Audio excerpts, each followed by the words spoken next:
مرحبا أهلا النوادي. Kemudian sepanjang zaman, perjalanan zaman, tidak pernah hilang kumpulan jamaah 40 orang disebut dengan wali-wali abdal. Ini yang ketujuh. Wali-wali abdal jumlahnya 40 berjamaah.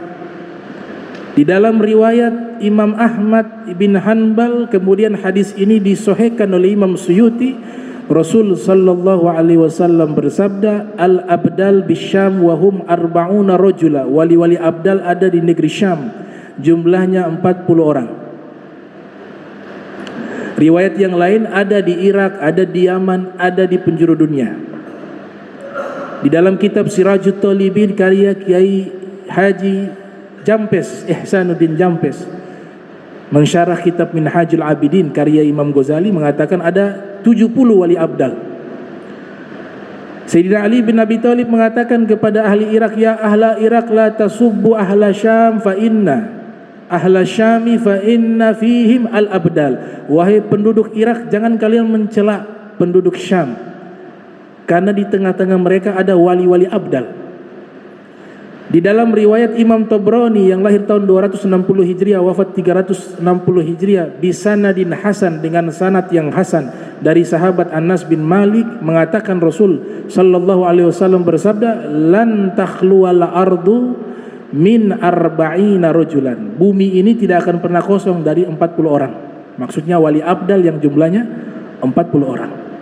Di dalam kitab Al-Hawi lil Fatawa yang diriwayatkan oleh Imam Suyuti, Rasul sallallahu alaihi wasallam bersabda, inna abdala ummati la yadkhuluna al-jannata bi kathrati salatin wala siyamin bal bi salamati sudur wa sakhawati nufus wassalam wa rahma bi kulli muslim.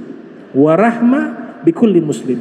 Sesungguhnya wali-wali abdal dari umatku, mereka tidak masuk ke dalam surga karena mengandalkan banyak puasa, banyak solat.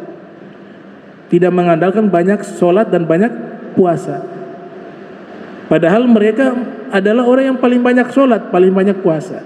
Tapi mereka punya derajat yang begitu tinggi di sisi Allah karena salamati sudur. Mereka punya hati selamat dari penyakit hati. Dan jiwanya dermawan dan punya kasih sayang kepada seluruh umat Islam. Itu disebut wali abdal. Nabi katakan, berkat mereka Allah turunkan hujan. Kalau mereka doa, Allah turunkan hujan. Berkat mereka azab mau diturunkan, mereka berdoa, ya Allah jangan kau turunkan azab, Allah tahan. Atau paling minimal yang tadinya begitu besar azab mau diturunkan karena sebab doa mereka, Allah kurangi itu azab. Itu karena adanya mereka.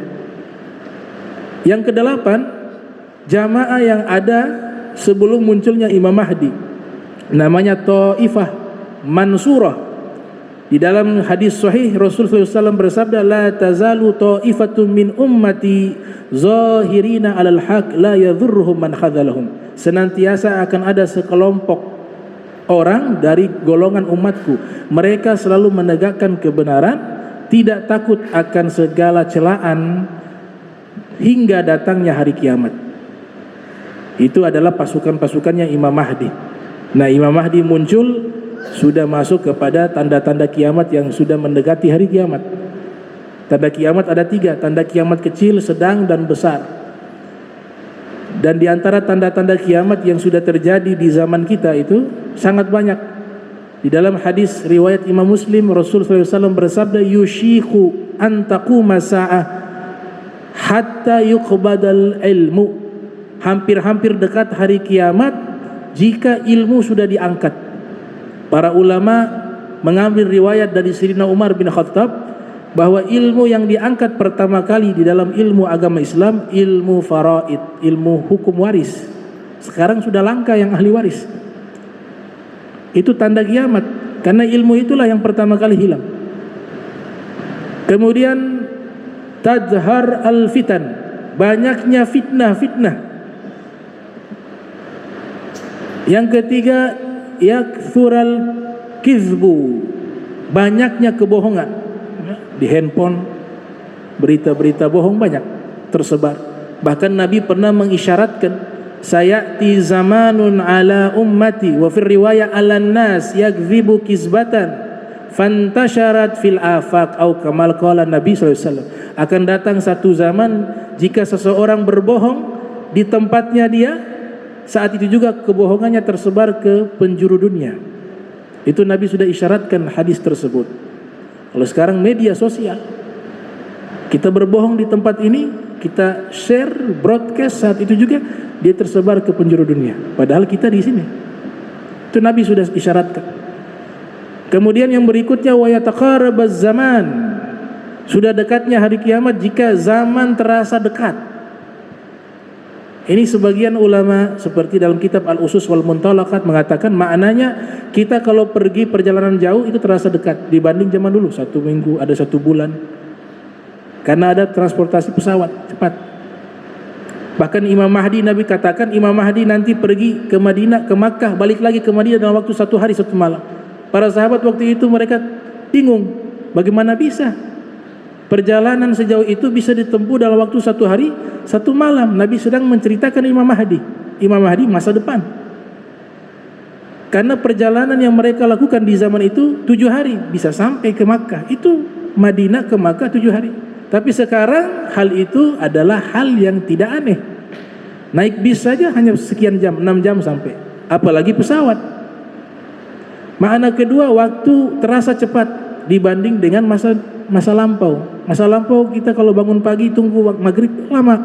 Tapi sekarang cepat sekali, pagi tahu maghrib lagi, pagi maghrib lagi. Kemudian tanda kiamat yang Nabi katakan yang terjadi di zaman kita ini, tataqarabal aswaq, pasar-pasar dekat kepada kita. Mushtarak, pakai alif itu artinya pasarnya dekat kepada kita. Ada 2 pihak, saya konsumen, ada penjual. Saking dekatnya pasar zaman sekarang, di dalam rumah kita ada pasar. Bukan 1 pasar, ribuan pasar. Itu online. Semua pasar di situ. Itu Nabi sudah isyaratkan 1000 tahun yang lalu. Nah itu. Nah ini penjelasan tentang jamaah, karena hadis ini membahas tentang sholat berjamaah. Jadi berjamaah itu bukan hanya di dalam sholat punya fadilah, tapi amalan-amalan lain juga punya fadilah ketika kita lakukan secara berjamaah.